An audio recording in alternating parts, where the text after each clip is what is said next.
Hi guys, welcome back to Jessie vlogs. ఈరోజు మనం KFC chicken ఎలా చేసుకోవాలో చూద్దాం రండి. ముందుగా 2 కప్స్ మైదా తీసుకొని పక్కన పెట్టుకోండి. 2 కప్స్ మైదాకి 1 కప్ కార్న్ఫ్లవర్ యాడ్ చేసుకోవాలి. మనం తీసుకున్న మైదాకి హాఫ్ అమౌంట్లోని కార్న్ఫ్లవర్ తీసుకోవాలి. వాటిని ఒకసారి మిక్స్ చేసుకున్నాక దాంట్లో ఉప్పు, కారం ఇంకా మిరియాల పొడి యాడ్ చేయండి. ముందుగానే చికెన్ పీసెస్ని బాగా వాష్ చేసుకొని మ్యారినేట్ చేసుకొని పక్కన పెట్టుకోండి.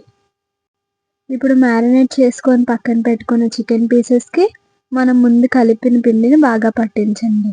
పిండిని ముక్కకు బాగా పట్టించుకున్నాక ఒకసారి దాన్ని దులిపినట్లయితే మనకి ఎక్స్ట్రాగా ఉన్న పిండి అంతా వచ్చేస్తుంది. అప్పుడు ఆ పీస్ని ఒక 1 మినిట్ పాటు ఐస్ వాటర్లో పెట్టుకోండి. పిండిని మరీ ఎక్కువగా ముక్కకు పట్టించకుండా ఒక థిన్ లేయర్ లాగా పట్టిస్తే సరిపోతుంది. అలా ఐస్ వాటర్లో పెట్టుకొని ఒక 1 మినిట్ అయ్యాక మళ్ళీ దాన్ని తీసుకొని పిండిలో కలపాలి. అప్పుడే మనకి పిండి లేయర్స్ కింద ఫామ్ అయ్యి కేఎఫ్సి స్టైల్లో వస్తుంది. వీడియోలో చూపిస్తున్న విధంగా స్లోగా ఆ పిండి అంతా పీస్ మొత్తానికి పట్టేలా చూసుకోండి.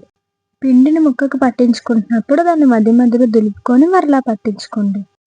నేను మీకు ఒక్క పీస్ వరకే చూపిస్తున్నానండి. అన్ని పీసెస్కి అదే ప్రొసీజర్ ఫాలో అయితే సరిపోతుంది. అన్ని పీసెస్కి బాగా పిండి పట్టించుకున్నాక ఒక్కొక్క పీస్ని ఆయిల్లో వేసుకొని ఫ్రై చేసుకోండి. ఆయిల్ బాగా వేడెక్కాకే పీస్ని ఆయిల్లో వేసుకోండి, లేదంటే మనకి పీస్ ఫ్రై అవ్వదు. అంటే చాలా లేట్గా ఫ్రై అవుతుంది అనమాట.